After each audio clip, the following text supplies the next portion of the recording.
My beloved child, in just a few hours, what has long been sealed will be opened before your eyes, not with an earth-shattering explosion, but through something strikingly ordinary, an email leaving the outbox with a short subject line, message where 3 dots blink before being sent a missed call from the number you hoped not to see, a company memo scheduled for release at 5:00 p.m., bearing the words effective immediately. You think you are prepared for any situation, but this news is not merely about an external event. It exposes the undercurrents within you, the foundations you have accepted without question, the beliefs you've never truly examined, the commitments you signed with emotion rather than truth. Perhaps it is a notice of layoffs and your name appears on the list. Perhaps it is an announcement that the project you've poured years into will be frozen, a revelation that overturns every future plan, evidence of betrayal disguised as courtesy, or a judgment from a system you once trusted to be fair. Yet hear me clearly, I did not send the storm to destroy you. I allowed the winds to rise, so that the signs hung in the wrong places might finally fall. The news is a knock that cannot be ignored. It calls you out of a room that has run out of oxygen. It pulls back the heavy curtains so light can stream in. It removes your right to hide behind everything's fine, forcing you to face the truth that something is terribly wrong. You will feel your heart race, your throat dry, your hands tremble slightly, your mind spiral into calculations. If that happens, then, after that, what about the bills? What will they think? What comes next?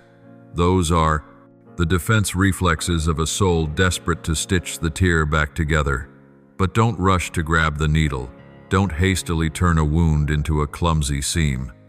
For in this very moment, the goal is not to find a new patch, but to look deeply at the flesh newly exposed, to see what has long been hidden beneath the fabric ambition, gilded with the word dedication, fear of abandonment, masquerading as loyalty, a sense of safety built upon others' approval instead of truth.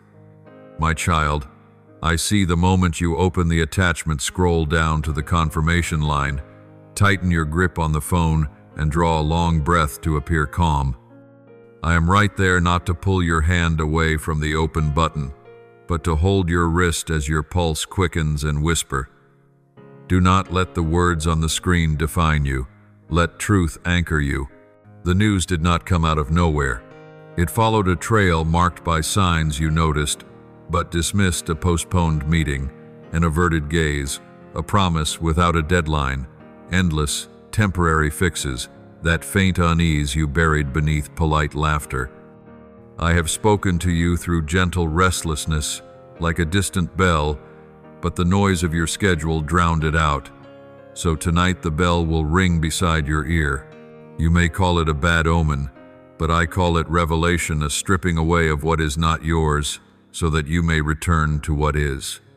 Yes, some will say, if only this news had never come. But that wish is nothing more than longing to stay in a house already infested with termites. The house looked beautiful because of its paint, not its foundation. The hallway smelled of new wood, yet the floor hovered over emptiness. Beauty like that lasts only until the wind comes. The news is the wind. It makes the chandelier tremble, the glass windows screech, the framed pictures tilt, and it is precisely in that tilting that you learn about alignment. Whose axis have you been living by? On which pillar have you placed the weight of your life? In the first moments, you will want to find someone to blame. You will name those who acted, who promised, who withdrew. You will draw a red line between them and me. But my child, if you stop there, you will only replace one wall with another.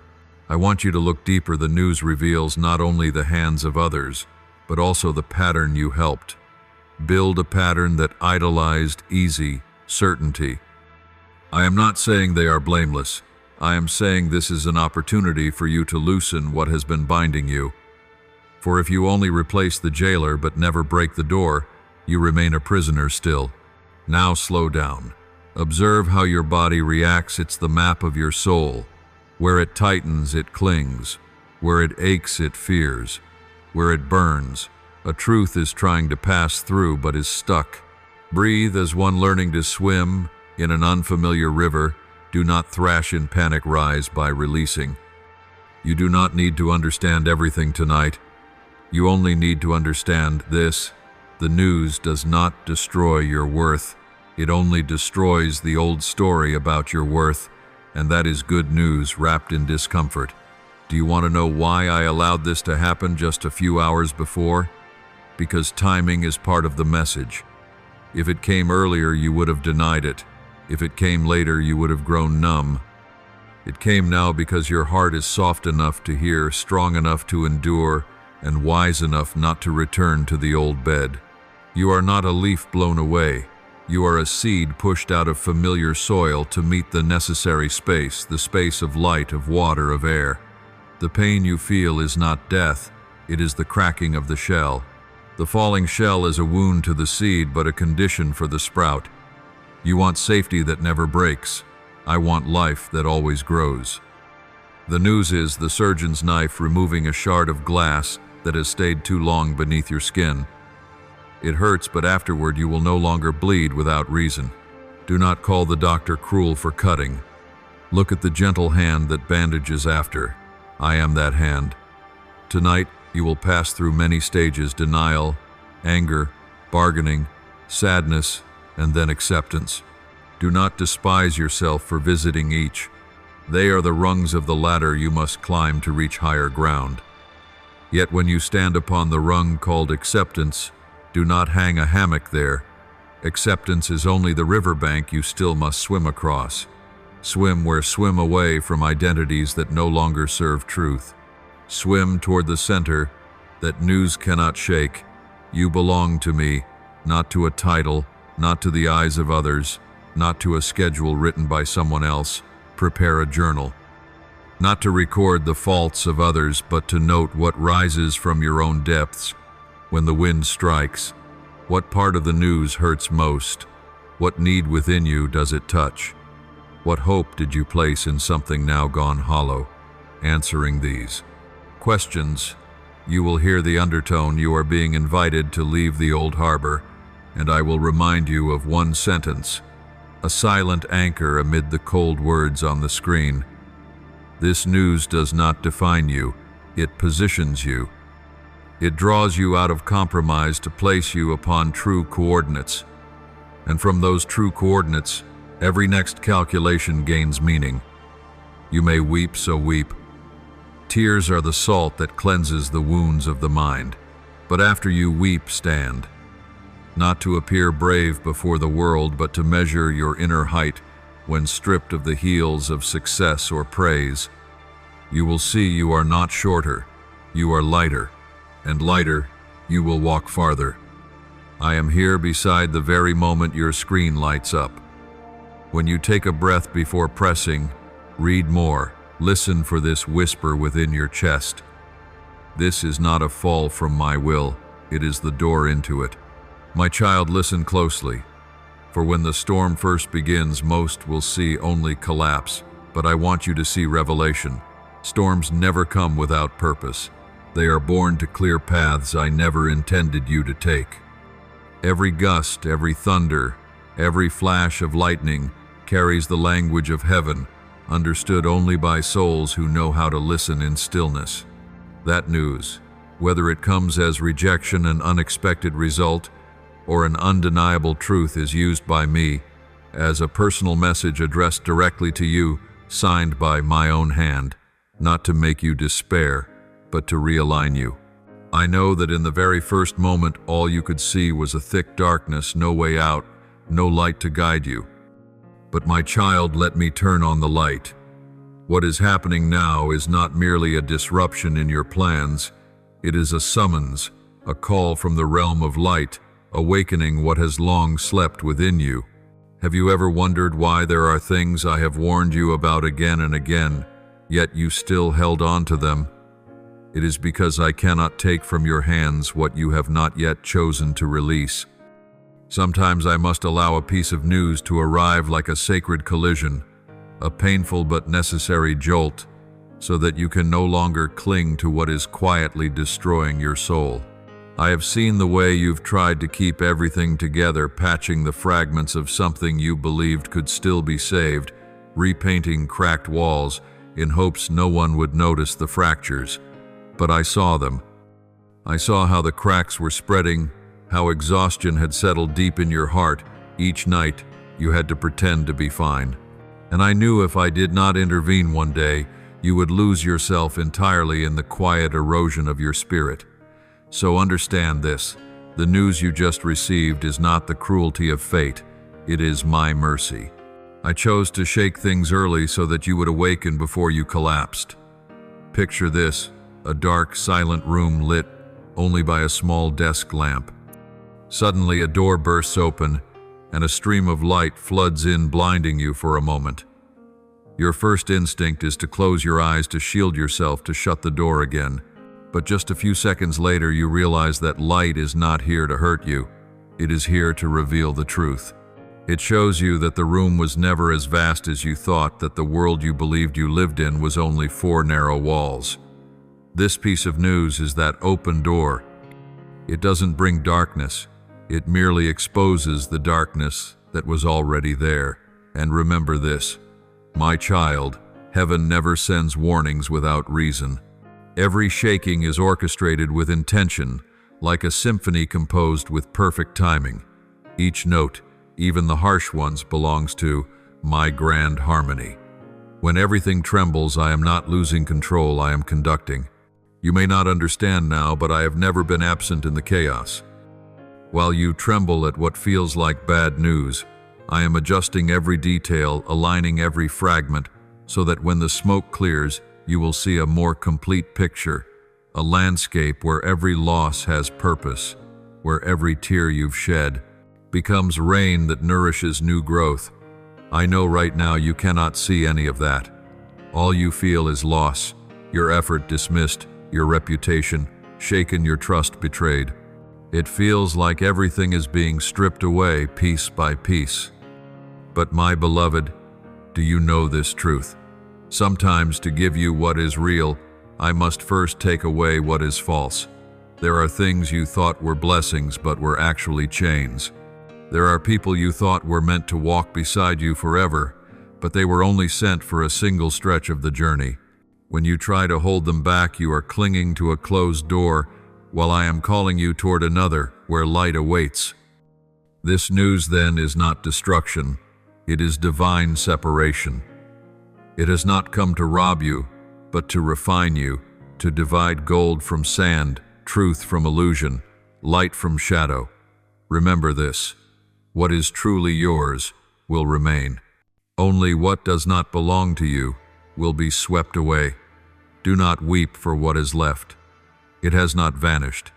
It has simply been cleared from your path so that you might finally see where to go. You may now feel empty, for the stillness that follows a storm can be hauntingly silent, but that silence is not the absence of meaning. It is the space I have created to plant something new. Think of the potter. He cannot shape a new vessel from one that is already full. He must first break it, empty it, and then begin again. I am that potter. This news is not a full stop, but a line break so that a new chapter may begin, written in the ink of faith rather than fear. I know questions are screaming within you. Why now? Why me? What did I do wrong? But my child, I do not send storms because you have failed. I send them because you are ready to grow.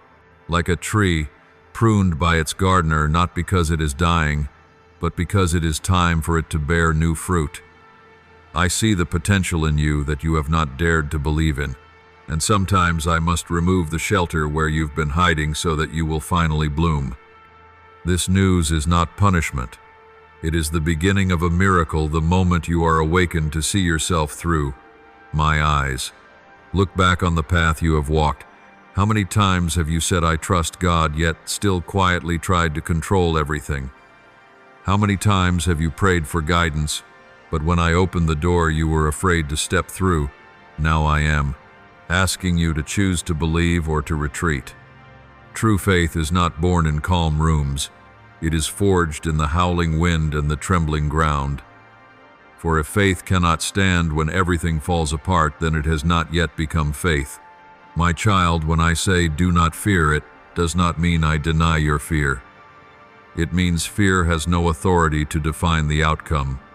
Fear is like smoke. If you run, it will surround you. But if you stand still, it will fade. You cannot control the storm, but you can choose to remain steadfast beside me. Stand in the wind, close your eyes, open your heart, and say, Lord, if this storm is yours, let it finish its work. Because when you are no longer afraid of losing, you are finally free to receive. Beloved one, I want you to know that even as you tremble, I am rebuilding you piece by piece. I am restructuring your inner foundation so you no longer rely on what is temporary. I am laying a new cornerstone within your soul so that when new headlines come, when the world shakes again, you will not collapse. For once you are rebuilt upon me, everything else becomes only a detail. And when the storm passes, you will look back and see that very news which seemed catastrophic was in fact an invitation to real life. Without it, you might have continued to live, but only in repetition, without movement, without depth, without truth. But now, because of this, shaking everything within you begins to come alive, real emotions, real prayers, real faith, and a genuine relationship with me. Therefore, my child, stop trying to avoid the storm. Stand within it, but not alone. I am here. I am your steady ground when everything else crumbles. I am the sound of peace amid the world's thunder. I am the one who keeps you from being swept away. Let the storm do its work to cleanse, to reveal, and to give birth. Tonight, when sleep does not come, close your eyes and remember every gust that strikes your life has been allowed by me. Nothing is random, nothing is meaningless. Everything, whether you understand it or not, is serving the purpose of your rebirth. Be still, take a deep breath, and hear me say, my child, I am the one who calms the seas, the one who commands the storm to cease, and the one who stirs the wind to rise. Yet whatever I do, I remain in the midst of you. So do not fear the news. Look straight at it and whisper, I know you are here. For when you can say those words, you have already traveled half the journey, and I will carry you through the rest. My child, when the storm begins to quiet, do not assume everything is over. It is only the pause between heaven's two breaths, the stillness that allows you to hear what the roar once drowned out. That news, the one that made you tremble, gasp, and question, now leaves behind a shore strewn with remnants, unanswered questions, uncertain relationships, half-finished plans like driftwood after a wave.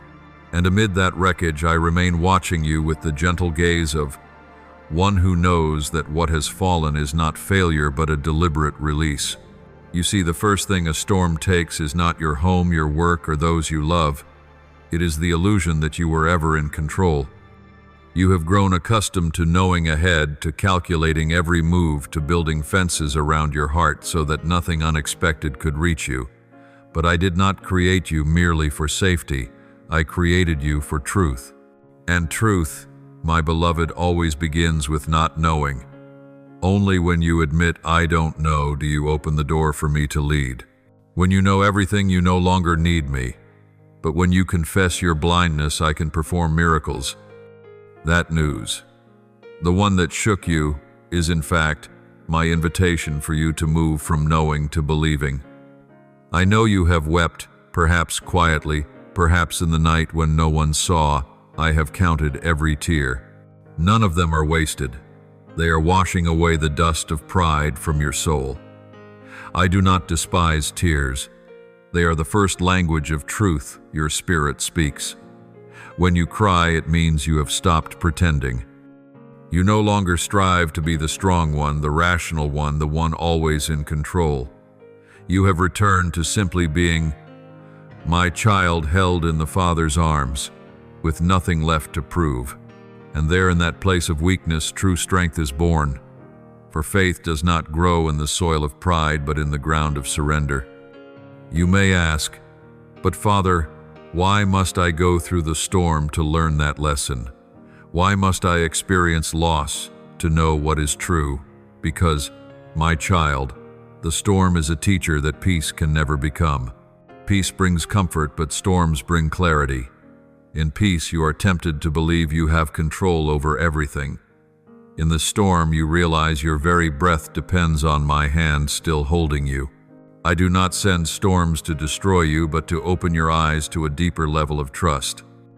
I once declared, "When you pass through the waters, I will be with you, and through the rivers they shall not overflow you." Isaiah 4:3-2. You cannot learn this verse in a classroom. You only understand it when the water truly rises to your neck. And just when you think you are about to sink, I will lift you up, not to display my power, but to remind you that you were never alone. Now, my child, look around, not to count what you have lost, but to see what still remains. It may not be much, but it is enough. A few people have stayed, a few new opportunities are forming, a few rays of light are breaking through the smoke. Pay close attention, and everything that remains there is my fingerprint. Nothing is left by accident. All that endures is material for the next chapter. I am the one who knows what must be kept, what must be taken away, and what must be added. If you feel lack, it is only because I am creating space for what is new. You may not feel it yet, but even now your soul is being restructured. Every belief, every concept, every spiritual habit is being rearranged. Some things that once seemed unshakable are being torn down, while others that once seemed insignificant are becoming foundations. You will be amazed to see forgotten parts of yourself, an old dream, a buried gift, a quiet intuition coming back to life. Like soil after the rain, though overturned and messy, it is ready for new seeds to be sown. And that is why I say the news did not come to destroy you. It came to reposition you. It pulled you out of compromise and placed you in the true center. That center is not fame, not wealth, not praise, but my will. There you no longer need to prove your worth. You simply live in alignment with the calling I wrote within you. Everything around you may shift, but this center will never be shaken because it is anchored in me. Remember, my child, I did not choose you because you were stronger than others, but because you were soft enough to be reshaped. A hardened heart cannot be taught, but a heart washed by the storm becomes tender, humble, and deep. That is the good soil into which I can plant new seeds, new callings, new directions, new wisdom. I am preparing you for another season, another mission. You cannot step into it while still carrying old structures, old habits, or old companions. This news, therefore, is not merely the closing of a chapter. It is a sacred handover. I know you fear change. You fear because you cannot yet see the future. You fear because you do not know where the next road will lead. But my child, you do not need to see the whole map. You only need to walk in the light step by step. My light never illuminates the entire path, it only shines enough for the next move, because faith cannot grow within the realm of control. Every step you take in the shadows declares, I believe. You are ahead of me. And I promise you, if you walk, I will make the way. If you pause, I will wait. But if you turn back, you will turn away from the blessing I have prepared. Therefore, my beloved, do not mourn the past any longer. Let it fall to ashes, for I am about to breathe new life into those ashes. In the place where you feel weakest, I will raise up what is strongest. In the place where you feel empty, I will pour in life. In the place where you feel most broken, I will birth your most powerful testimony. One day you will tell this story not with trembling, but with gratitude. Remember this, I did not let the storm come because I wanted to see you fall, but because I wanted to see you rise transformed. Not the old you patched up, but the new you reborn. Just as the earth after a heavy rain may look ruined, but is more fertile than ever, so your soul after this storm will be rich with experience, soaked in understanding, and overflowing with compassion. For only those who have tasted sorrow truly know how to love. Tonight, if you still find yourself restless, place your hand upon your chest and whisper these words, you are not being defeated. You are being remade. And when the dawn breaks through the veil of clouds, you will see that the storm never came to end you. It came to introduce you to yourself, the truest, bravest, and freest version that I designed from the very beginning. You will emerge no longer bearing the name Wounded One, but Chosen One. For that news, though it may strike like thunder, did not arrive to destroy it. You came to reveal where you truly belong in. My hands where no wind can sweep you away. My child, lift up your head. The storm is no longer your enemy. It is heaven's messenger. My beloved, even after the storm has passed, the ground still trembles and the sky has yet to clear. Everything seems to have quieted, yet deep within you, faint ripples remain, not from outside, but from the battle between your will and mine. You have heard my voice in the storm, seen the hidden purpose in the news that shook you. But now another challenge begins, learning how to walk in a world that you no longer control as before. This is unfamiliar ground where you cannot lean on experience, habit, or your own plans. You are entering a season where your will must meet and merge with mine. I have given you free will. It is the highest gift and also the deepest burden, for true freedom is not doing whatever you desire, but choosing what is right according to my heart. Freedom is not the absence of boundaries, but the wisdom to choose the ones that bring life.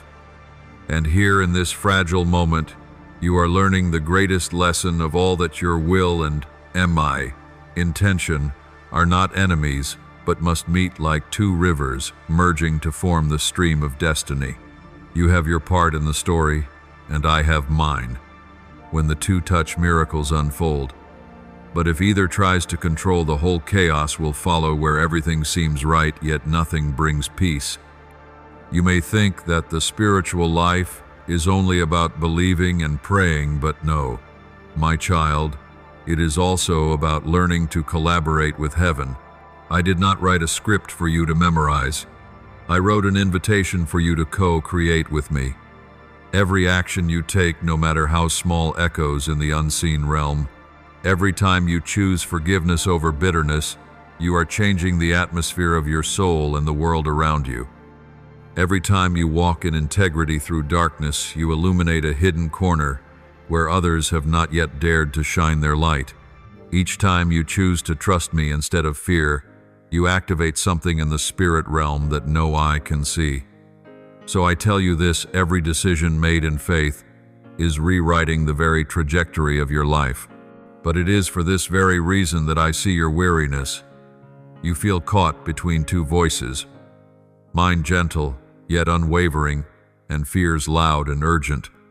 Fear insists you must act now, prove yourself, and react quickly. But my voice invites you to slow down, to listen carefully, and to move in the rhythm of peace. And here lies your choice. Do you want to live by the energy of fear or by the strength of faith? For these two cannot coexist. Fear might make you act faster, but it will also drain you faster. Faith, though slower and lighter, endures longer, for it is rooted in truth, not in outcomes. You often pray, Lord, show me the way, yet when I do, you ask, is there a faster one? You do not realize that my way is not the shortest, but the truest. I do not guide you by convenience, but by purpose. There are turns that seem unreasonable to you, but they open lessons your soul needs in order to grow.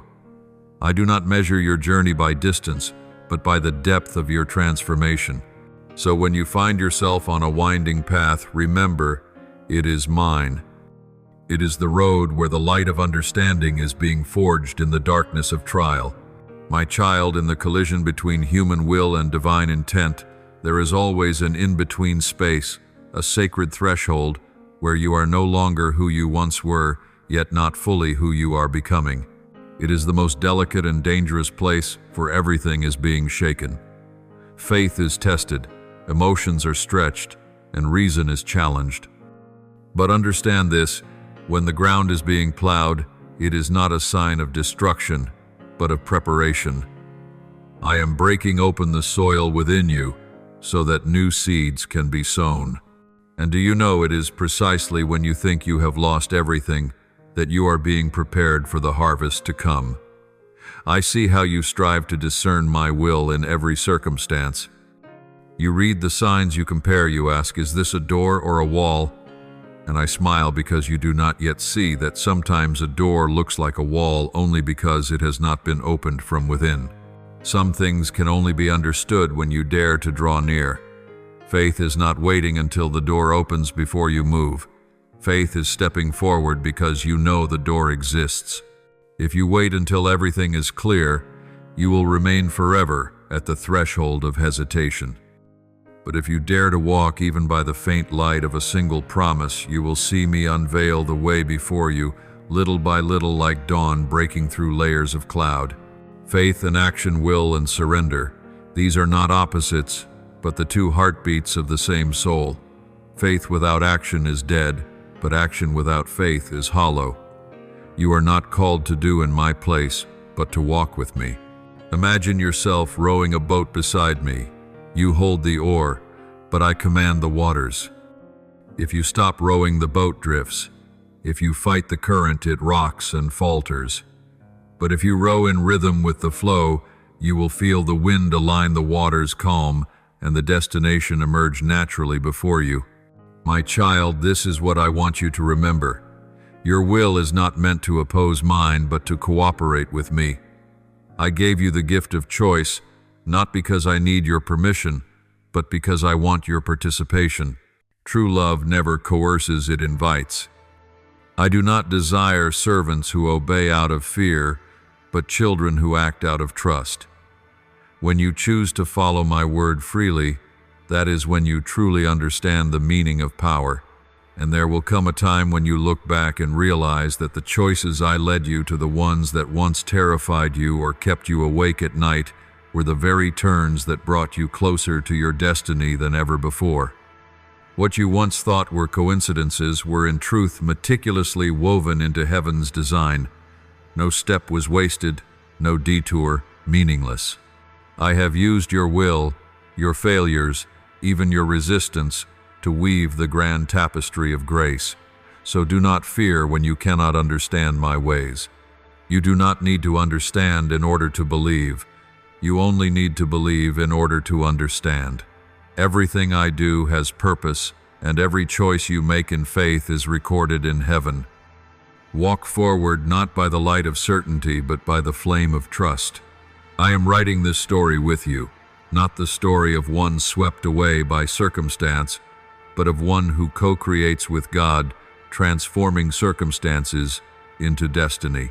And when you learn to release control and take hold of trust, you will see that your will is not lost, it is transformed. You will no longer have to choose between your will and mine, for they will have become one. My child, I know there are things in your life that were not your doing, yet they wounded you, as if they were your fault. You may live rightly, act justly, remain faithful, and still be caught in the aftermath of choices you did not make. This is one of life's deepest paradoxes, that your story is shaped not only by what you do, but by what others choose to do. I understand the ache of injustice within you. You wonder, why must I suffer for the mistakes of others? Why must their wrong turns shatter my dreams? But know this, my child, nothing happens outside of my reach, not even the seemingly random actions of others. I formed this world upon the principle of connection, not separation. Each person is a thread in the grand tapestry I am weaving. When one thread is pulled out of place, the entire fabric trembles. When one person makes a choice, others are affected, sometimes through joy, sometimes through tears. But do not be afraid, my child, for I am the master weaver, and I will never let the tapestry turn into a tangle. I know how to reweave every strand that has gone astray, so that it still contributes to a greater design beyond your sight. Perhaps today you are bearing the consequences of someone else's unjust choices, a betrayal, a leader's mistake, a loved one's selfishness, or a corrupted system. You feel pulled downward by what others have decided. You did not choose it yet, you must live with it. and I know how that suffocates your soul. But remember this, my child, though their actions may shape your circumstances, they cannot touch the destiny I have placed within you. They may alter the route, but they cannot change the destination. My beloved, there are people I allow to enter your life to teach you about limits, and there are others I let pass through to teach you patience. Every encounter, whether gentle or painful, is part of the intricate interplay between my will and human action. When others choose wrongly, I do not abandon you in the aftermath. I begin to redeem it. You may not see it immediately, but I am silently working in the unseen. I take what they meant for harm and reconstruct your path to make it stronger, deeper, and wiser. Therefore, do not believe you are subject to another's will. You are merely walking through a chapter I am using to perfect you. Remember Joseph the son betrayed and sold by his own brothers. Their actions were cruel, yet I turned them into the path that would save an entire nation. Had Joseph only focused on his injustice, it would have consumed him, but when he saw my hand in it, he understood, you intended to harm me, but God intended it for good. Genesis 50:20 inches the same way. My dear one, I can use betrayal to lift you to your throne, abandonment to lead you back to where you belong, and rejection to awaken the gifts you never knew you possessed. Yet I also want you to understand something deeper, because the world operates through connection. Your actions too influence others. When you forgive, someone else is set free. When you pray, the sound waves of faith travel farther than you imagine. When you choose gentleness over bitterness, you make the world less dark. Your choices can break a cycle of blame that has lasted for generations. Do not underestimate the power of a pure heart. It can redirect the course of an entire bloodline.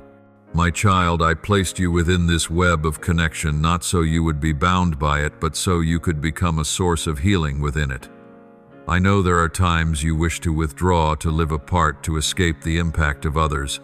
But that goes against my design. You were not made for isolation, you were made for influence.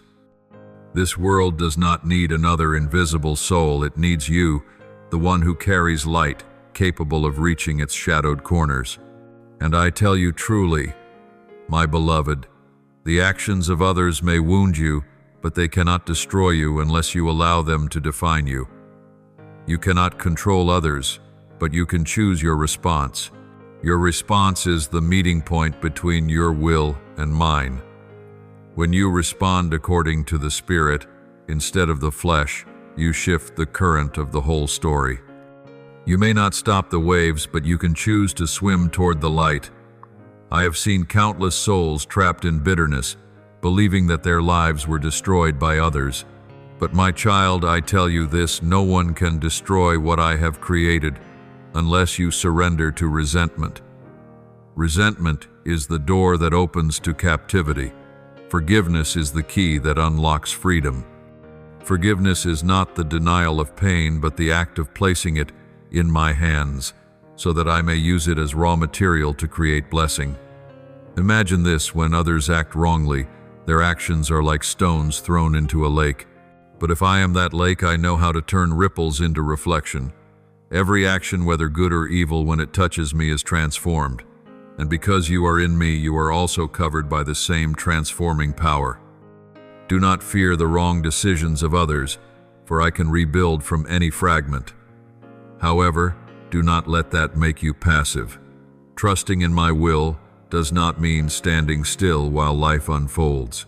I want you to move forward, to do your part, to live faithfully in every choice. I will not do it instead of you, but with you. You must sow before I can send the rain. You must step before I can open the path. Remember, miracles are not born from prayer alone, but from the partnership between faith and action. Your life, therefore, is a symphony composed of your rhythm, my breath, and the echoes of others. At times, their notes may sound harsh and discordant, yet I, as the conductor, can still turn chaos into harmony. You do not need to understand every measure. You only need to keep playing your part faithfully, and let me orchestrate the rest. Lift up your head, my child. You are not trapped in the web of men, you are surrounded by the plans of heaven. Every choice others make, whether careless or intentional, can be woven into your destiny to move you closer to fulfillment. Do not ask, why did they do that to me? Instead, ask, Lord, what do you want me to learn through what they did? When you ask this, you shift from being a victim to being one who is called. And that, my child, is when you begin to steer the story through faith, not fear. For when you walk in my will, no one's action can stop you. They may delay you, but they cannot derail you. They may wound you, but they cannot ruin you. They may cause you to fall, but I will raise you higher than where you once stood. My beloved, believe this. Your life is the intertwining of my will, your choices, and even the mistakes of others, all held within an unbreakable plan. For in the end, all things work together for good to those who love me. And you, my child, are one of them. My child, I know there are times when you wonder if my will is good. If I truly reign, then why do I allow you to live in a world where the actions of others can hurt you? Why do I let you be affected by their mistakes, selfishness, or sin? Sometimes you look around and see the righteous suffering, while the wicked prosper, and it seems as though heaven's justice has gone silent. But, my child, my silence is not the absence of justice. I am patient, for I see the story from beginning to end, while you only see one small frame of the whole masterpiece. My child, remember that I have given humanity the gift of free will, and I will never take it back, for true love cannot exist without freedom. I could have prevented every wrong decision ever made by mankind, but if I had done so, you would be nothing more than a puppet that obeys, not a child who loves. Because I honor the freedom of each person, I must also allow the world to function according to the law of cause and effect that I, myself, established. Human actions create consequences, and those consequences ripple outward, touching countless lives. Yet I do not stand aside and watch. I walk with you through every wave, shielding you from what could destroy you, and transforming evil itself into a thread woven into my good design. There are times when I do not intervene to prevent pain, but rather to teach you how to stand firm in the midst of it. For if I removed everything that could hurt you, you would never learn the true strength of faith. I do not create chaos, but I use it as a school of maturity. Just as the wind does not create the tree, yet it is the wind that drives its roots deeper. So trials do not create you, but they reveal who you truly are. This world operates through connection, where the act of one person can rescue thousands or wound them. But in my hands, both can become material for the fulfillment of heaven's plan. My beloved, lift your eyes to the cross, the place where human sin and divine love met. There you see most clearly what I want you to understand today. I do not erase the consequences of human action. I redeem them. Do you see? It was Judas's betrayal, Pilate's silence, and the crowd's fury that became the beginning of salvation. If I could use the wrongdoing of mankind to open the way to eternal life, do you not think I can use the events in your own life? Everything is in my hands. Even what seems meaningless to you, even the pain you thought could never be restored. My dear one, whenever you hurt because of another's decision, you are standing at the crossroads between human will and divine purpose. There you have two choices to react in the flesh, letting anger and pain pull you into the cycle of darkness, or to surrender it to me, allowing me to turn it into the material of a miracle. When you choose forgiveness instead of retaliation, you are breaking the laws of this world and activating the laws of my kingdom. When you choose to love amid the wound, you permit grace to flow through you and radiate toward others. And I tell you the truth, those actions are never wasted. In the visible world, perhaps no one notices, but in the unseen realm, the light of your compassion shines far, melting away the cold spaces that darkness thought it had claimed forever. I want you to understand, this righteousness does not mean being untouched by harm. It means never being defeated by it. Others may wound you, but they cannot reach your soul when it is anchored in me. You will continue to see injustice, mistakes, and consequences you did not deserve to bear, but do not let that rob you of faith in goodness. Believe that every wrong action of mankind must sooner or later bow to my purpose. For I am the Lord who holds the currents of history. I turn the hearts of kings like streams of water in my hand. I can change a nation through the silent prayer of one righteous soul. I can use betrayal to open the door for love. I can use deceit to unveil truth. I can use brokenness as the beginning of healing. Therefore, do not be anxious when the actions of others cast a shadow over your life. That shadow only makes the light of my presence within you shine all the more clearly. My child, I also want you to see this through a different lens. The actions of others may wound you, but they are also invitations for you to discover the depth of the love I have placed within you. How could you know that you have truly learned to love if no one ever gave you a reason to forgive? How could you know mercy if no one ever disappointed you? How could you know your endurance if no burden ever pressed upon your shoulders? This is how I expand your soul, by allowing you to collide with humanity, so that through those collisions you might come to understand my own compassion. Sometimes I allow you to witness the consequences of another's choices, not so that you may judge, but so that you may learn empathy. For only when you understand the pain a wrong action can cause, will you choose to live with greater care, greater love, and greater awareness. I do not remove you from the world. I teach you to live in it without belonging to it.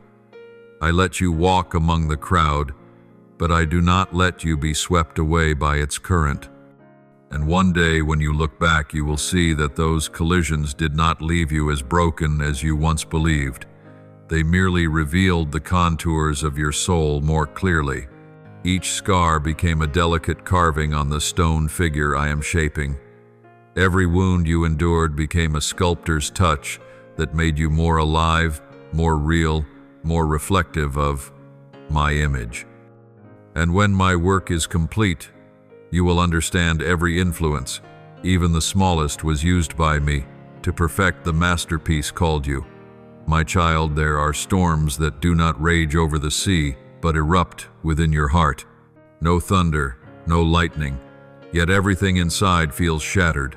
It is the storm of a will that wants to control and a soul being invited to surrender. It does not come from the outside, but from the battle between I want and I know. I see you striving, trying to understand, trying to fix, trying to save not only others, but yourself. You reach for every broken piece, wanting to glue together what has fallen apart, wanting to rebuild what you think is right. But my dear one, let me ask you this. Who told you that healing must come from your repair? You think you act out of love, responsibility, and faith. Yet deeper still, you are trying to reclaim control, a control you never truly possessed.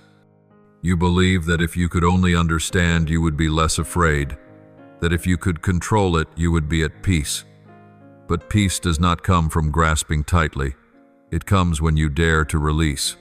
And what I am teaching you now is this: surrender is not defeat. It is ceasing to compete with me for the role of God. I know you have heard these words before, but now I want you to understand them through experience, not just theory.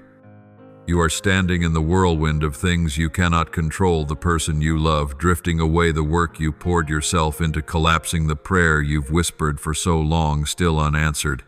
You feel as though I am silent, but in truth I am working in that silence. Like a potter who speaks not while shaping the clay, my silence is not neglect, it is touch. You long to fix, to understand, to save, and I watch you as a mother watches her child trying to push a heavy cart uphill. You do not have the strength, but you refuse to stop, fearing that if you let go, everything will crash. You say, if I don't do it, who will? If I stop trying, who will hold it together? But my child, I am the one who holds it all. You are invited to walk beside me, not to steer ahead of me. There are things that if you keep touching, you will only ruin what I am quietly arranging. I do not need you to carry my burden. I need you to trust my heart. My child, I do not blame you for wanting to understand. The longing to understand is something I placed within you, but I did not place it there for you to use as a tool of control. You seek understanding as a way to escape anxiety, yet in truth, it is faith that sets you free. There are things not meant to be understood but to be believed.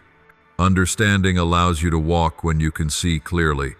Faith allows you to walk even when darkness surrounds you. And it is in that very step that your soul is shaped. You ask me, "Why are you silent?" I answer, "Because I want you to learn to hear in silence." You ask, "Why didn't you stop this from happening?" I answer, "Because I am using this to stop you from destroying yourself." You cry, "Where are you?" I say, "Right beside you at the place where you stop striving and begin to trust." My child, I want you to understand that surrender is not passivity. It is the act of faith itself. Surrender means you still do your part, but you no longer strain to do mine. It means you pour out your heart completely, then stand still and say, "The rest, Lord, I place in your hands." Surrender is not giving up. It is allowing me to continue where you cannot. When you release your grip on the wheel, I can steer you in the right direction. When you stop forcing a closed door open, I can reveal the true one that was meant for you. Remember the boat of the disciples on the Sea of Galilee. The wind rose, the waves crashed, and they were terrified. Yet Jesus slept. You see, I had not abandoned them. I only wanted them to learn that peace does not come from a calm sea, but from knowing who is in the boat. When they woke me, I said, "Why are you afraid? Where is your faith?" Luke 8:2-5. The storm was still a storm, but when I spoke, the wind ceased, and they realized what needed to change was not the sea, but their hearts. My child, the storm within you is the same. The waves of emotion will still rise, the winds of thought will still blow, but you can be still amid them if you know that I am in that boat. You do not need to shout to stay in control. You only need to trust that I am still at the oars. Every time you rush to fix others, fix situations, fix outcomes, remember, you were never called to fix them. You were called to love and to trust. True love does not manipulate. True faith does not flee. It stands firm in peace. I have seen you exhausted so many times trying to do my work for me, running everywhere, saying everything, doing everything, yet still feeling empty.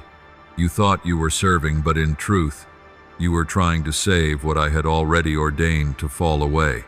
Sometimes I close a door, not because I reject you, but because I know that if it opened, you would walk into a place not meant for you.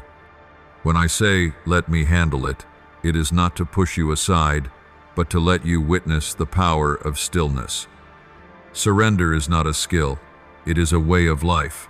It requires you to relearn how to live, to stop reacting hastily, to stop chasing your emotions, to stop making decisions out of fear. It begins with a simple yet profound act to pause. Pause to remember that I am God and you are human. Pause to breathe and realize that breath itself does not come from you, it comes from me. Pause to see that your lack of control does not mean chaos. It simply means I am in control instead. My child, surrender does not make you smaller, it makes you freer. When you stop needing to understand everything, your heart will feel lighter. When you stop carrying the weight of the whole world, you will taste heaven's peace again. And when you stop trying to save everyone, you will see that I have been and still am saving you. Therefore, my child, in the storm within you, do not try to silence the wind. Let the wind teach you the strength of peace. Do not try to stop the waves. Let the waves teach you the depth of faith. And when you hear my voice within your heart saying, "Let me do it," respond with the simplest yet most powerful words, "Yes, Lord, I believe." For in that very moment you will feel the storm inside you begin to calm, not because your circumstances have changed, but because your heart has surrendered to love.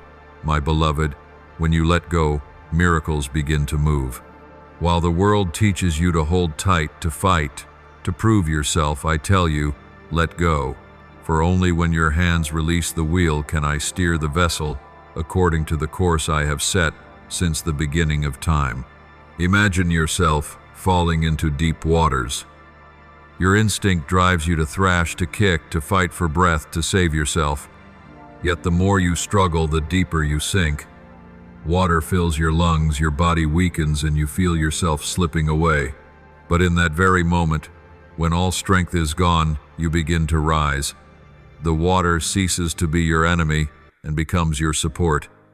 You no longer fight to survive, you are lifted to live. That is the image of surrender, not death, but life beginning anew.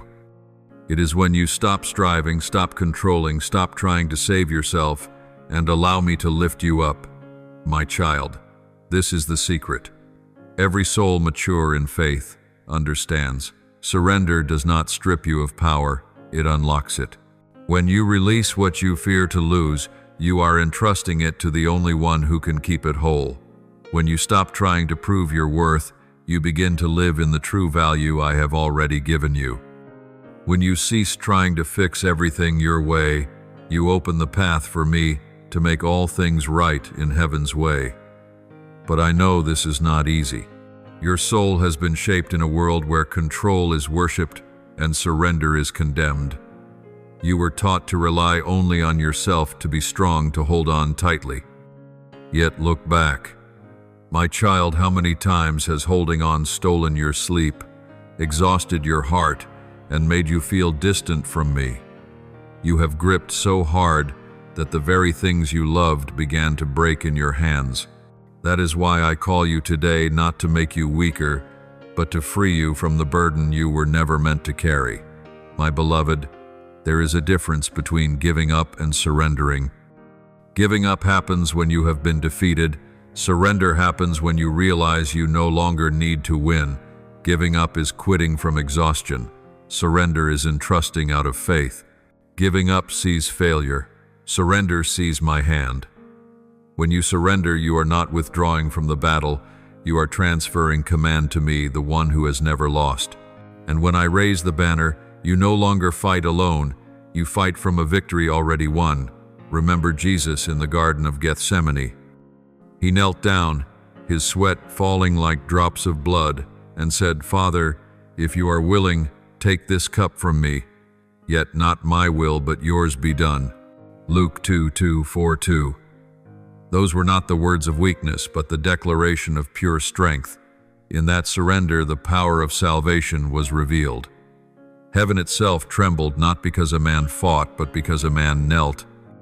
And so it is with you, my child. The miracle in your life does not begin when you prove your strength, but when you kneel and say, "Do it, Lord. Let me make this clear to you." My child, your strength does not lie in your ability to control, but in your ability to trust. When you learn to trust me, even when you do not understand, that is when you are truly strong. When you choose to love even after being hurt, that is when you are closest to me. And when you allow me to rewrite the chapter you once tried to hold on to, that is when you begin to truly live. But I know surrender always comes with fear. The fear that if you let go, everything will fall apart. The fear that if you do not control, someone will hurt you. The fear that if you stop worrying, no one will care for you.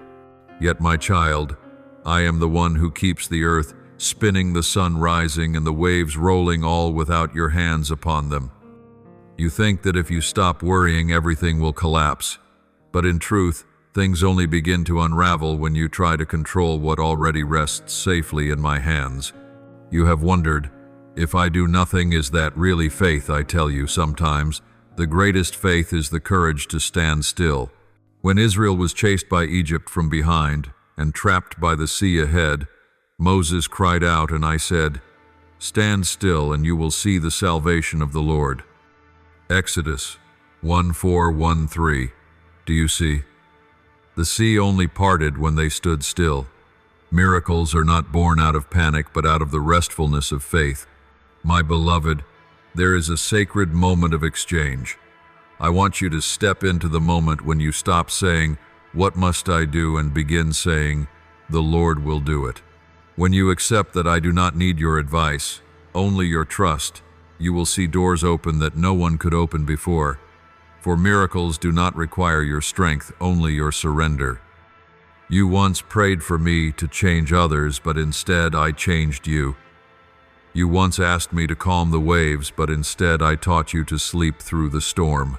You once begged for answers, but I gave you peace that surpasses all understanding. Philippians 4:7. Do you see now, I do not always do what you want because I am doing what you need. And what you need now is to learn how to let go. Remember this, my child, water only holds you up when you stop struggling. Faith only sustains you when you stop doubting. The more you try to stand on the water by your own strength, the deeper you sink. But when you trust and cease resisting, you are lifted by the very current you once feared. The same is true for your soul. Only when you stop resisting me will you be lifted by the grace you have been seeking. Then you will realize that miracles are not loud. They do not come as thunder, but as a whisper in your heart.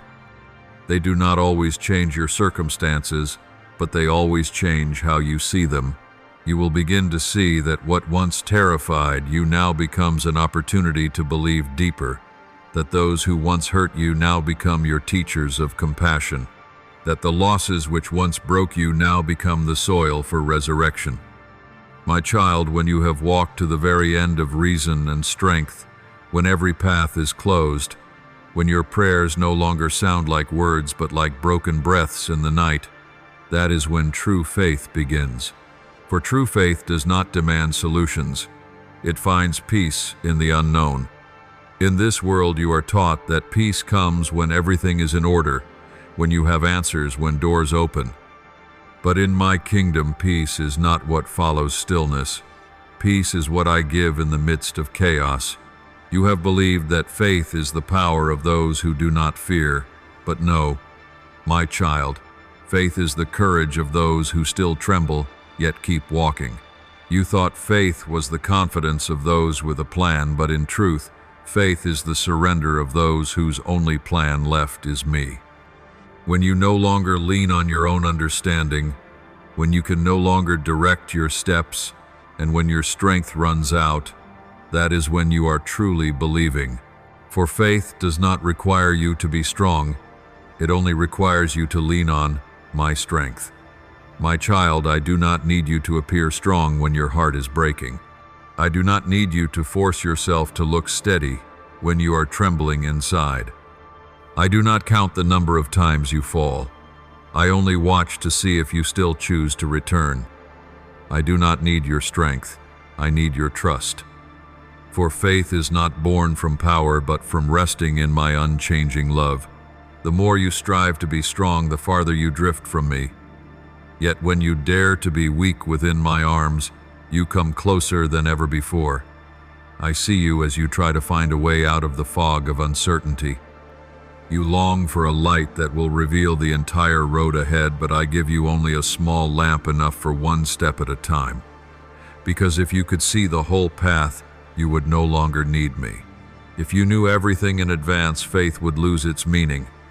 And because I love you, I let you walk through the mist, but with my hand guiding yours. My child, some people think faith is the miracle that clears the way, but in truth, faith is the way. It is the journey between two unseen things, not yet seeing the result, but already seeing me. Faith does not make the storm stop, but it helps you stand firm in the midst of it.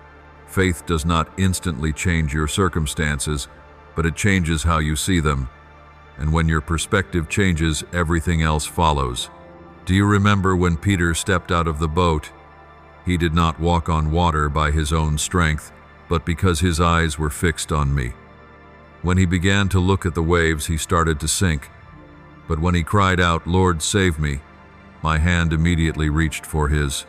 Matthew 1:43-0:31. Do you see? My child, Peter did not sink because he lacked faith to begin. He sank because he stopped believing in the middle of the walk. Likewise, your faith is not measured by how you start, but by whom you keep your eyes on when you grow weary. I have never required you to be strong all the time. You are allowed to be weak, to fall to sigh, as long as your eyes remain on me. For I am your true strength. When you fall, I do not turn away, I stoop down. When you cry, I do not leave, I wipe your tears. When you feel useless, I whisper softly, you are still the work I am completing. Remember this, my child, true strength does not come from standing tall, but from knowing the one who lifts you up every time you fall. Faith is not the key to open every door you desire, but the peace that comes from knowing I am opening the right one. Many times you pray for me to change the wind, but I use that same wind to make you stronger. You want me to stop the storm, but I want to teach you to walk through it unafraid. You ask me to clear the road, but I am teaching you to trust me, even when the road is rough. For I know if you learn to trust me in the fog, you will never lose your peace, whether in sunlight or in shadow. My child, faith is not a tool to obtain what you want, but a way of life that keeps me at the center. As long as you think faith is merely a key to unlock your desires, you will be disappointed. But when you realize that faith is the thread that binds you to me, you will find peace, whether the door opens or not. For the most precious thing is not the outcome, but the closeness of the one who holds it. Therefore, when you say, I believe in you, do not merely speak it with your lips, say it through the stillness of your soul. Faith is not loud, frantic, or defensive. Faith simply sits down and says, I do not understand, but I believe you are good. I cannot see, but I believe you are at work. I have no strength, but you are my strength. In that very moment, heaven moves, not when you shout, but when your heart rests quietly in trust. I tell you, my child, faith does not need results to believe I am working. True faith does not ask when, but says however long. It does not ask why, but says you know. It does not ask what must I do, but says lead me. Faith is not the act of seeing, but the breath of a soul that trusts in the unchanging one. And when you live in that faith, you will see that miracles begin not on the outside, but within. Your heart will grow calmer, your inner voice gentler, and your fears will dissolve like morning mist before the light. Not because everything has been solved, but because you have stopped needing solutions. You have chosen peace over answers, trust over anxiety, and me over yourself. My child, I do not need you to be strong. The world teaches that strength lies in the ability to stand alone. I teach that true strength lies in the courage to kneel in trust. You do not need to know everything ahead of time, only this: I will never leave you. And when you live by that truth, even when storms rise and the future remains uncertain, you will smile because you know the one who holds the universe is also holding your hand. My beloved, when that news came, you thought it only collided with your life. You believed you were the center of the shaking, the only one hit by the impact. But no, my child, no one trembles alone. Every wave continues beyond its origin. It spreads, touching other souls in ways you cannot imagine. Life is not a chain of isolated moments, but an unseen web of influence, where every breath, every choice, every tear connects with other souls in the divine symphony I am conducting. Do you see? Even when you think you are collapsing in silence, someone else is awakening through your pain. When you kneel and pray in tears, another soul, though half a world away, feels the stirring to bow in prayer too. When you rise again after being broken, a weary soul looks at you and whispers, "If they can, then so can I." No one lives in a vacuum. Every action you take creates ripples in the spirit realm. And those ripples, I am using them to fan the flames of revival that your eyes cannot yet see. My child, there are those who will never hear a sermon or step into a church, yet they will look at how you endure, how you love, how you believe amid trials, and through you they will see me. You may think you are facing only a personal storm, but in truth you are standing on a spiritual battlefield where every reaction of yours opens the way for light to reach further. When you choose forgiveness instead of bitterness, you are not only healing yourself, you are breaking a chain of resentment passed down through generations.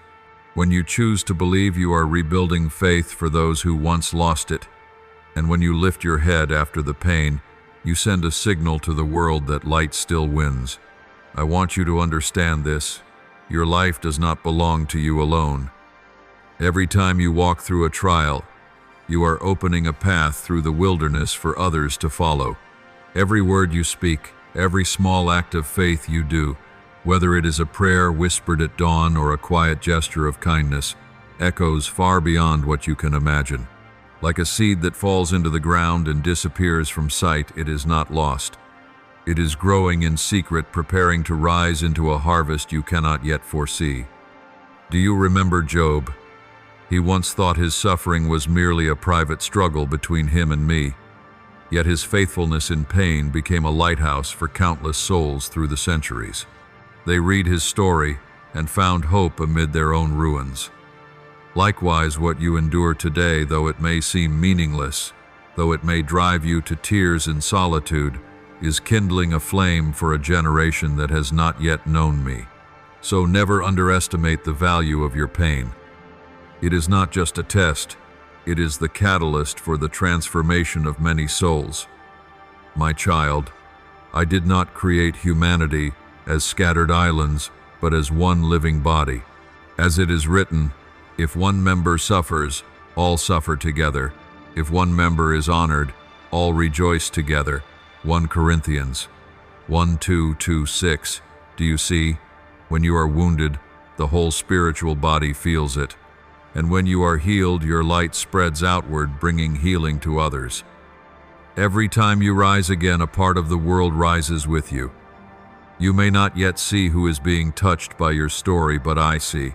I see the young mother reading your words, her tears falling as she feels comforted. I see the man who thought no one could understand his pain finding hope again through your testimony of trust. I see the orphan child hearing your prayer in a recording and for the first time feeling that there is a father who loves them. That is the power of unseen connection.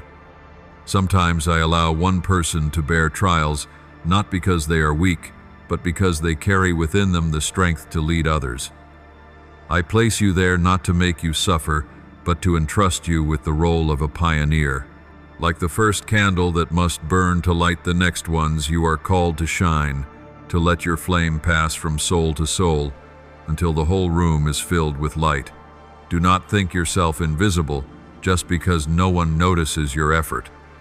In the spirit realm, every step you take sends a vibration. When you choose faith in pain, angels rejoice. When you worship in adversity, the walls of darkness begin to crack. When you pray for those who hurt you, chains of bitterness are broken. The world may not see, but heaven is listening to every heartbeat within you. My child, I know. You sometimes ask, why must I bear this for others? But I tell you, your endurance is never in vain. It is awakening the living waters in others.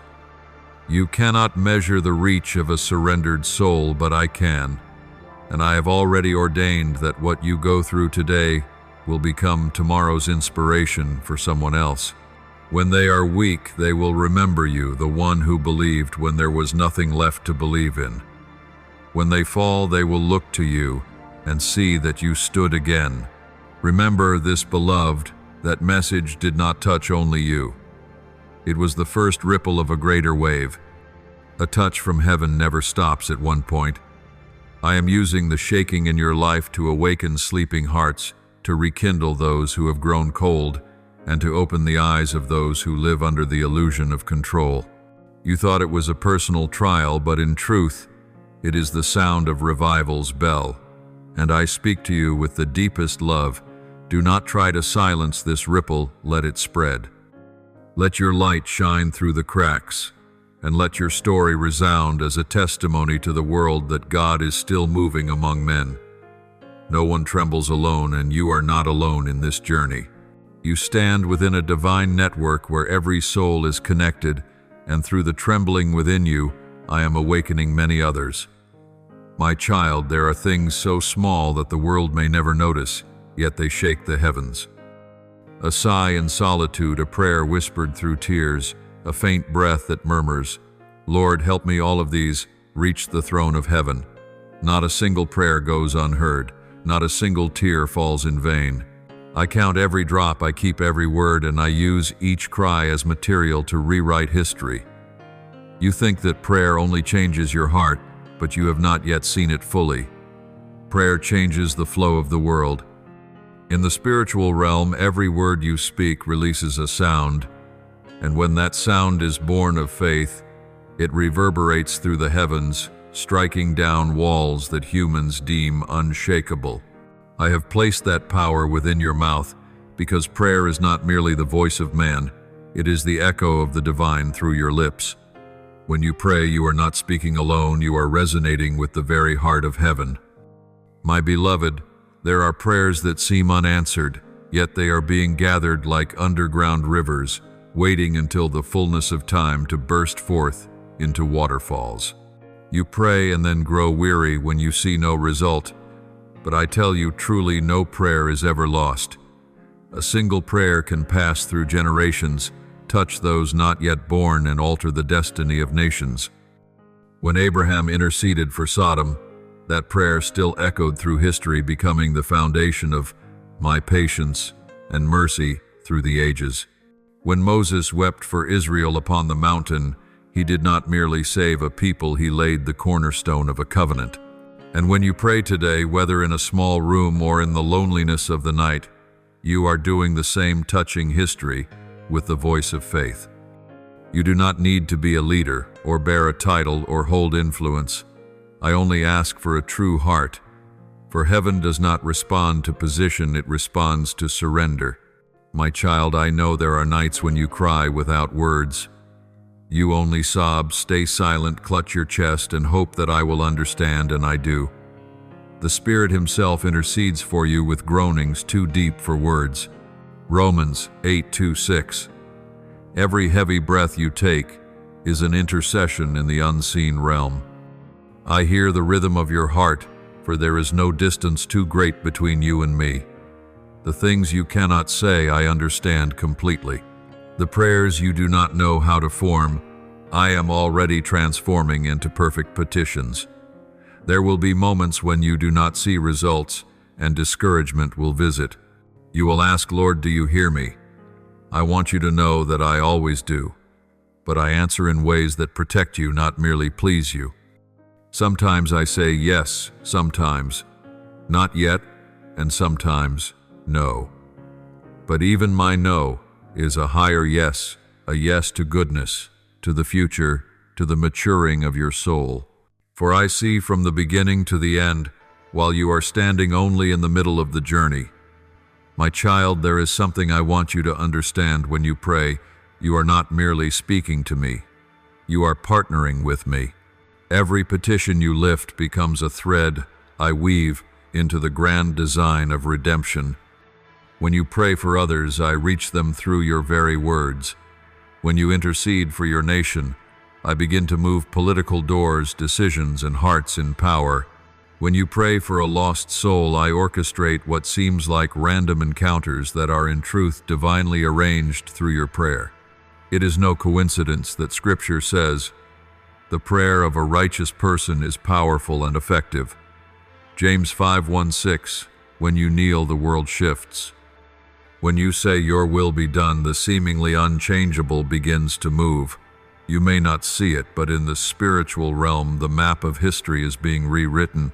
My child, your prayer may seem as small as a drop of dew, but when it touches my hand, it becomes an ocean.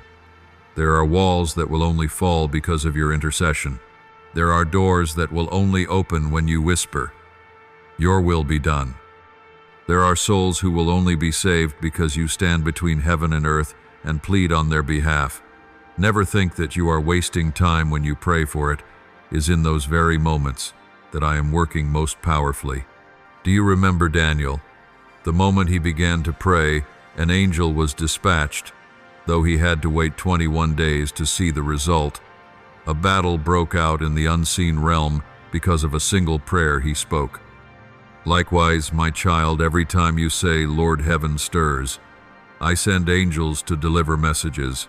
I shake down strongholds and I awaken hearts that you could never reach on your own.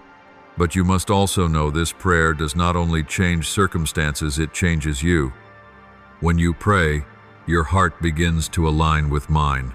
When you say, "Your will be done," you are really saying, "Let my heart beat in rhythm with yours." It is in that moment that you stop resisting, stop doubting, stop fearing, and start living as one who is being led. My child, every time you pray through tears, remember this: heaven grows silent to listen. Not a single word of yours is lost in the void. Angels record each phrase, each whisper, each trembling breath. What you think is failure, I am using to teach you how to pray deeper. What you think is hopeless, I am using to stir a movement in the invisible realm your eyes cannot yet see. I did not bring you out of the storm just so you could stand on the shore, sigh with relief, and look back at what you survived. Your rescue was not an ending, it was a beginning. Those who have walked through storms, who have tasted the salt of tears and fear, are called to become guides for those still caught in the waves. I let you go through the tempest not to destroy you, but to train you to see through the rain. For only those who have been lost can truly hear the cry of the desperate. You once asked me, why did I have to go through all that? And now the answer lives within you, so that you would know how to take another's hand when they fall. When you tell someone I understand, you do not speak from theory, but from memory, not from books, but from healed wounds. That is why your words carry weight, because they are written in blood, in experience, in nights when you thought you would not make it but did. And my child, I let you survive, not so you could hide, but so you could shine. My child, look back on the path you have walked. The darkest stretches, those moments when you believed I was absent, were in fact the places where I was laying the foundation for your ministry of mercy. Every crack in your life is a space where light can enter and also where light can shine out. When you embrace your old pain without fear, it becomes a lantern in your hand, illuminating the way for others walking the same road. You cannot lead anyone out of darkness with words alone. You can only lead them out with the scars that have been healed. My child, in my kingdom, those who have fallen are not dismissed, they are ordained. Those who have wept the most will carry the strongest words of comfort. Those who have been broken will understand the fullness of wholeness, for I do not remove the scars, I sanctify them. When you extend your scarred hand to hold another's, they will believe you not because you are perfect, but because you are real. There will be people I send to you, people who resemble who you once were, lost, confused, and thirsty for understanding. I do not send them to burden you, but to remind you that salvation never ends with one person. You were saved to save. You were lifted to lift. You were healed to become a vessel of healing. Like a stream that never runs dry because it keeps on giving, you too will be renewed each time you dare to pour out what you have received. My child, I once heard you cry through tears, "Save me, Lord," and I did. But now I ask you, are you ready to become the answer to someone else's prayer? For there are souls crying out the same words you once spoke. They are caught in the same storm, and I long to use you, the one who was rescued, to draw them out. Do not fear if you think you are not holy enough, strong enough, or experienced enough. You do not need perfection to help another. You need honesty and willingness. The weakness I have transformed in you is your greatest testimony. When you tell your story, not to boast of victory, but to reveal the journey, you are doing something divine, connecting hearts through truth. And when truth is spoken in love, it carries the power to set people free. My child, remember this. A drowning person does not need philosophy, they need a hand. A lost one does not need a sermon, they need light. And you, yes you, the one who was once lost, once sinking, once weeping, are that light, that hand. Draw near and tell them that I was there even in the deepest night. Tell them that there is a way out, that the ending they fear may be the beginning of grace. Tell them that no pit is too deep for my reach, and no soul too far gone to be found again. When you do this, you will understand your own redemption more deeply. For blessing is not complete when it is only received, it is complete when it is shared. Like a lamp that only shines when placed in darkness, you will see the reason I saved you when you step out to shine for others. Light was never meant to be hidden, and faith was never meant to be locked away in the drawer of private peace. It was born to spread, to ignite, to pull others from the darkness you once knew so well.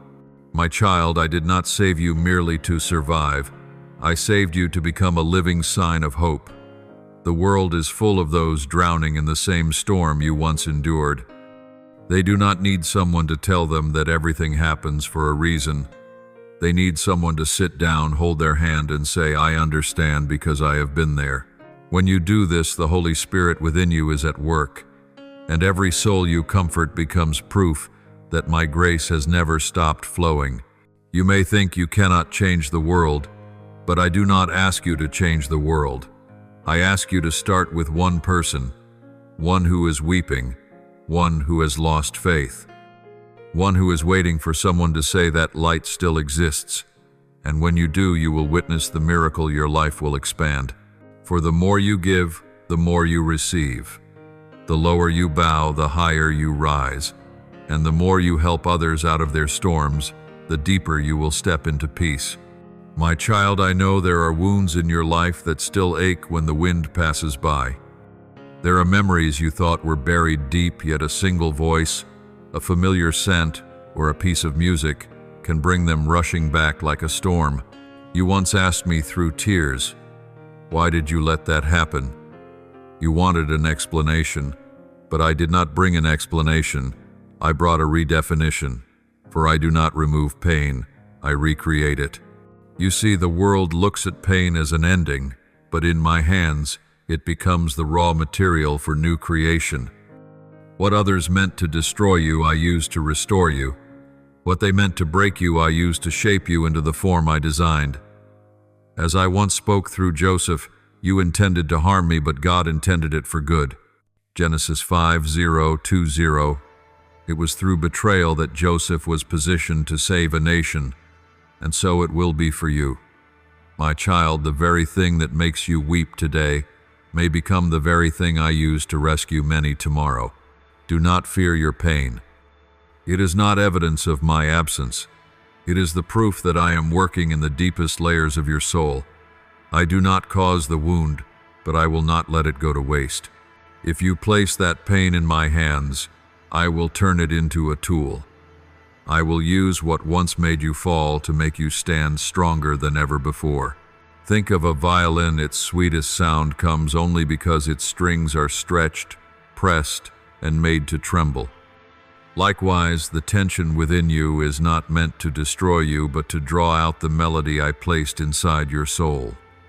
My child, when others wounded you, they believed they were writing your final chapter. But I am the only author who has the right to write the word end. Every cruel action they took, every harsh word they spoke, every opportunity they stole, I can transform it all. Just as a refiner uses fire to separate impurity from gold, I use trial to free you from fear, pride, and the illusion of control. For without fire, gold remains only ore, and without adversity, you would never know who you truly are in me. I know there are things you wish you could erase from your past. But my child, if I erased them, I would also erase the wisdom that shaped you. You would no longer know how to recognize sincerity, nor discern true light from false light. What hurt you once has now opened your eyes. And now I want you to look back, not with hatred, but with the gaze of one who has been transformed. You are no longer who you were. The old scars are not stains. They are badges of survival proof that you have walked through fire and still breathe. I do not romanticize pain, but neither do I let it have the final word. In my hands, all things can be redeemed.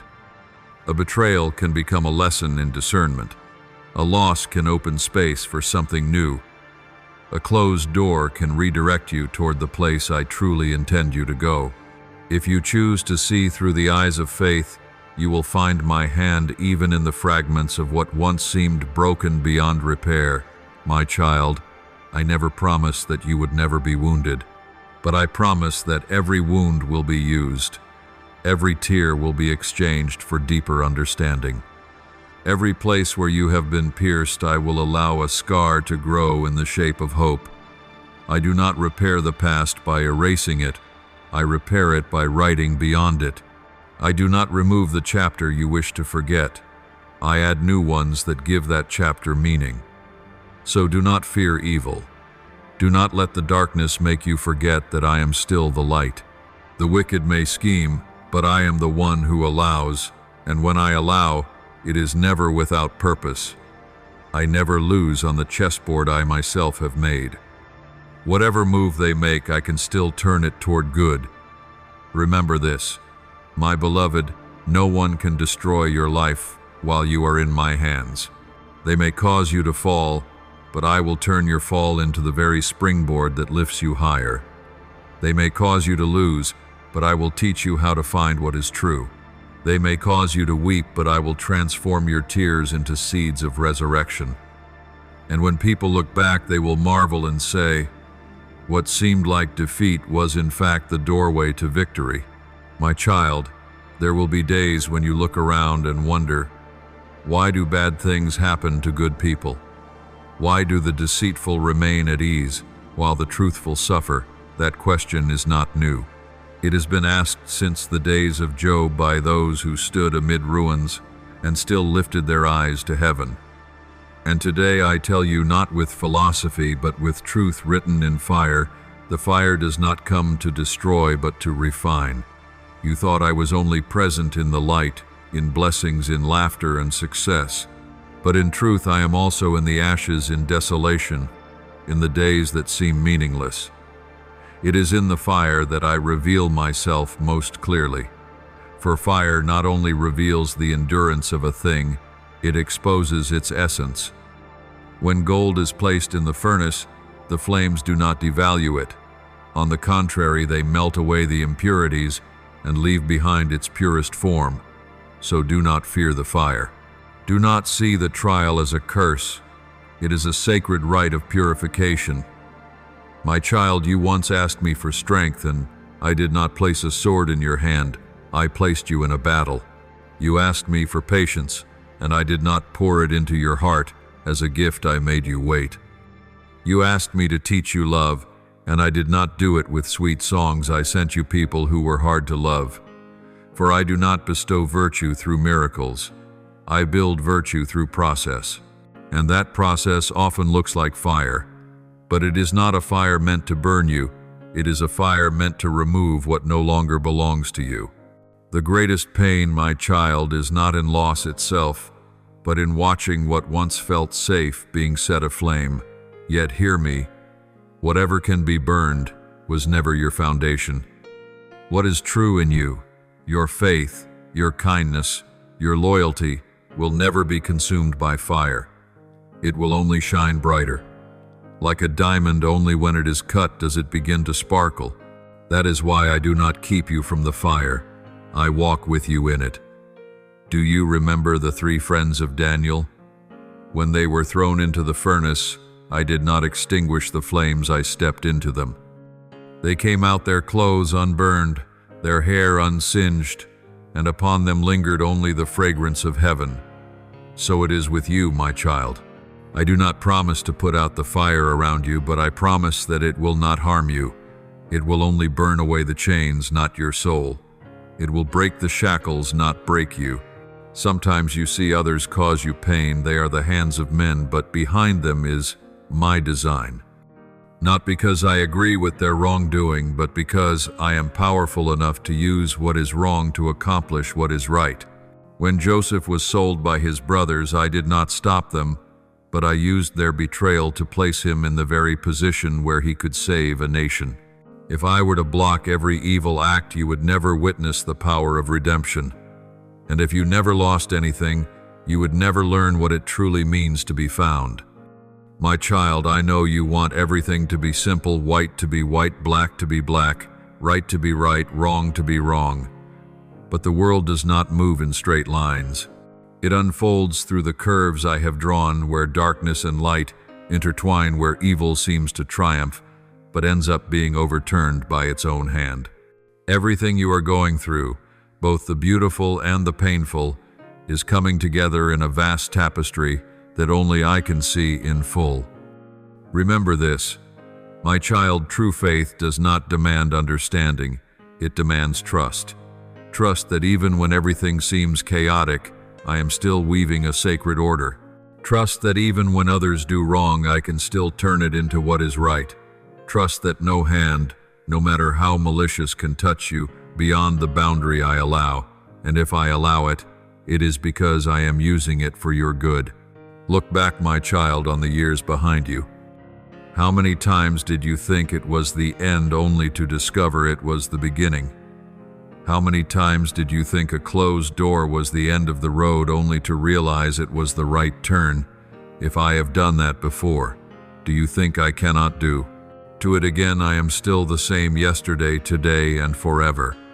And my plan has always been to make all things work together for your good, even when you cannot understand how I am doing it. So, my child, do not ask why the fire, but rather, what is this fire teaching me? Do not ask when will I get out, but how am I being refined? For one day you will look back and see that the very fire you hated was the warmest hand of mine. The very thing that made you weep was what made you grow. What you thought would destroy you actually made you strong, and then you will understand, evil cannot destroy. My plan, it can only serve it. The storm cannot sink. My ship, it only teaches you to hold tighter to the vessel I steer. The fire cannot consume you, it only makes you shine. You will look at every scar and say, it was all in God's hands. For I am the one who turns ashes into glory, sin into testimony, and failure into the first step of victory. What others intended for harm, I am using to save you, not only you, but also those who will be illuminated by your story. My child, there are truths that can only be seen after the tears have dried, after the storm has passed, and after your soul has ceased its struggle. When you stand on the other side of pain, you will realize, I never left. I was quietly working in the deepest layers where no human hand could reach. Every loss, every betrayal, every tear you thought was wasted. I gathered them, kept them, and wove them into something new. No wound is ever wasted in my hands, for each carries within it a seed of life, if you let me touch it. My beloved child, you once believed that those who hurt you stole your future. But look closer, they could only touch what was temporary, never the eternal thing I placed within you. They may take your position, your reputation, your opportunities, but no one can take your calling. They may make you cry, but they cannot make me change my mind about you. They may wound your heart, but they cannot reach the sacred essence I breathed into your soul at the beginning of time. So do not let pain convince you that my plan has been ruined. I am never interrupted. My child, what has been broken is not a failure. It is the way I create space for something new to emerge. Like a potter at his wheel, I sometimes allow the old vessel to crack, not because it is ugly, but because I desire to reshape it into something more refined and useful. You think I am destroying, but in truth I am recreating. You see fragments scattered on the ground. I see a new form rising from them. And in time you will understand what I build after the ruin is always more beautiful than what I built before. There are things I do not explain right away, not because I am hiding them, but because you are not yet ready to understand. If I were to show you the entire picture, you would try to control it rather than trust me. So I reveal it piece by piece, each fragment a part of the process. Sometimes it is dark, sometimes bright, sometimes chaotic. Yet if you wait with patience and trust, the day will come when the pieces fit together into perfection, and you will cry out, Lord, now I see every pain I once endured was leading me toward your good purpose. My child, let me make this clear. I do not need your strength. I need your faith. The strength you create on your own will soon run dry, but the faith you place in me will carry you through. You often think that if you just try hard enough you can make it through, but your effort is only part of the story. The rest, the part that turns all things for good, is my hand. When you let go, it is not defeat. It is the moment you allow me to act. Miracles do not happen in the noise of striving, but in the stillness when you lay everything down and whisper, Lord, I surrender to you. My beloved, I know there are wounds that make you believe you will never recover. But listen carefully. A wound is not the end of the story, it is the beginning of healing. There is no resurrection without the cross. There is no victory without the battle. I do not deny your pain, but I refuse to let it have the final word. You may carry scars, yet I will make those very scars the evidence of my power. When others look at your wounds and ask, "How are you still standing?" smile and say, "Because the one who holds my hand never let go." In that moment, your wounds become testimony, a sermon without words. There will be souls who come to believe in me not because of sermons, but because of the way you endured, the way you kept loving through betrayal, the way you kept believing through loss. Your perseverance is a hymn that heaven listens to. My child, I have not forgotten a single step you took in the dark. Every sigh you breathed became a seed planted in holy soil. Every tear that fell has soaked into the ground like the first rain of a new season. And I am causing those seeds to sprout.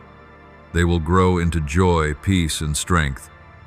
One day, when you look back upon the field of your life, you will see golden harvest rising from the very ground where you once fell. Beloved one, do not try to erase your past. Let me redeem it. I do not ask you to forget the pain. I ask you to let me transform it into a testimony of my mercy. When you tell your story not with bitterness but with gratitude, you will help others believe that restoration is real. For they will see, if I have done it for you, then surely I will do it for them too. And then you will understand that it was all worth it, the days of collapse, the sleepless nights, the prayers whispered in despair. Because through them you met me, not as a concept, but as a living presence. You came to know me not only as the God of miracles, but also as the God of process, not only as the God of victory, but as the God who gathers the fragments and restores what was broken. Be still, my child, for I am still at work. You may not see it yet, but everything is being rebuilt in silence. Every breath you take, every step you make, every prayer you whisper, all are part of the symphony I am composing. One day you will hear that melody in full and tears will stream down your face, not from pain, but from the realization that every dissonant note led to a perfect harmony.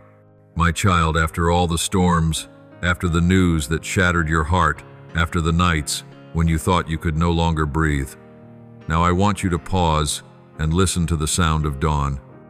Not the song of birds outside your window, not the faint light slipping through your curtains, but the whisper within your spirit. You are still here, and so am I. For dawn is not merely the end of night, it is the declaration that I have never left. When the darkness was thickest, you often thought I was silent, that your prayers had dissolved into the air, that no one was listening. You wondered, if you truly love me, why would you let this happen? But my child, my love cannot be measured by the comfort of your circumstances. It is proven through my presence in your suffering. There are moments when I say nothing, not because I am absent, but because I am listening to you completely. You have walked through the darkness, but you did not walk alone. Every trembling step, every breath you fought to keep, every time you wanted to give up, I was there. Not as a distant deity looking down from the heavens, but as a father kneeling beside you, wiping your tears, lifting you to your feet, and walking with you in silence. When you thought you were speaking only to emptiness, I was answering with presence.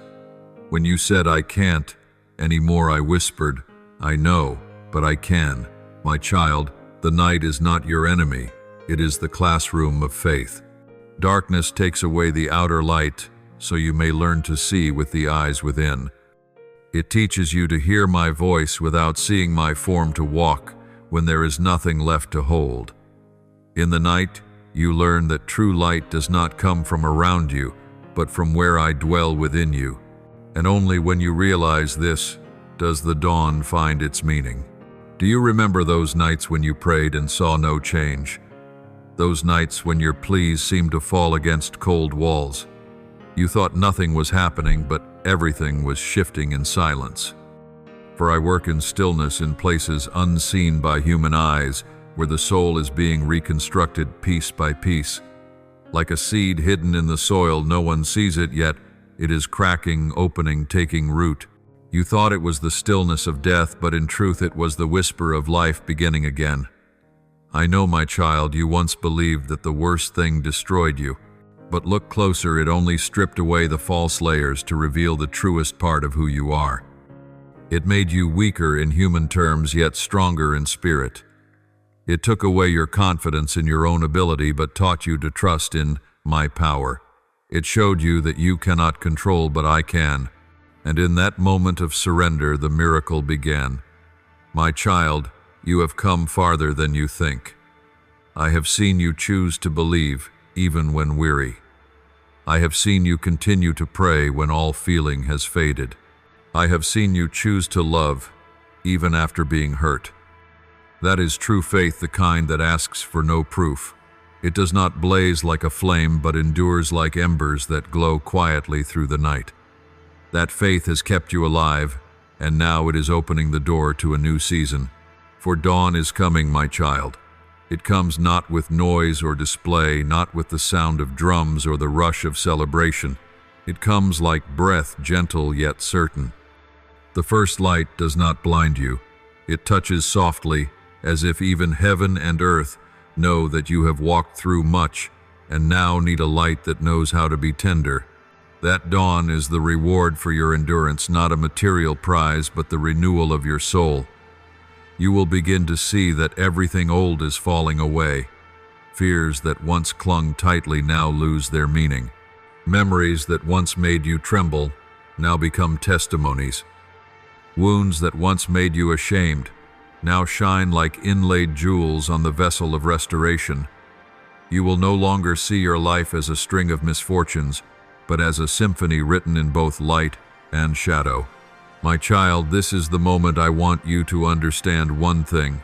Every sorrow has its limit, but my purpose does not. You may walk through many rainy seasons, but none lasts forever. I have appointed a time for everything, a time to plant, to reap, to weep, and to laugh. And when that time comes, no force can stop the light from breaking through. However thick the night may be, it cannot hold back the dawn I have ordained. You will see that what you thought was loss is actually release. What you thought was an ending is truly a beginning. What you thought was collapse is in fact a foundation. For I never let anything end in meaninglessness. I end only to begin again in a better form. And what I am beginning now is the new you, refined, fearless, no longer dependent on borrowed light, but carrying within you the light of my own presence. Remember this. My child, I have never left even when you felt my hand withdraw. When you were pushed into the waves, I did not stand on the shore watching. I stepped into the water. When you lost everything, I did not merely promise restoration, I promised renewal. When you cried, "There is nothing left," I whispered, "Exactly now I can begin." And when dawn floods in, you will finally see what the night could not hide, that everything you once feared is smaller than my love. Darkness cannot defeat, light pain cannot block grace, and even the worst schemes of humankind cannot derail my good plan. Everything that was, is, and will be remains in my hands, the same hands that spread the stars across the sky and lifted you from the ashes. Therefore, my child, do not be afraid of the dawn. I know that after darkness, even light can feel overwhelming. I know you have grown used to the shade, used to curling inward to avoid pain. But this is the time to step out. Let my light touch you, warm what has grown cold, awaken what has slept, soften what has hardened. Step forward not with fear but with gratitude, for you are still here, and I am still the faithful one who walks beside you. As you take a deep breath in the morning light, remember no night lasts forever. The sun rises, not because of your merit, but because of my mercy.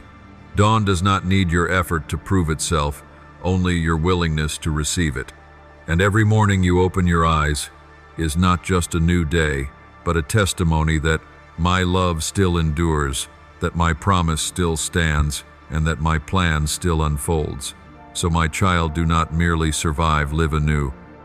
Let the dawn shine not only around you, but within you.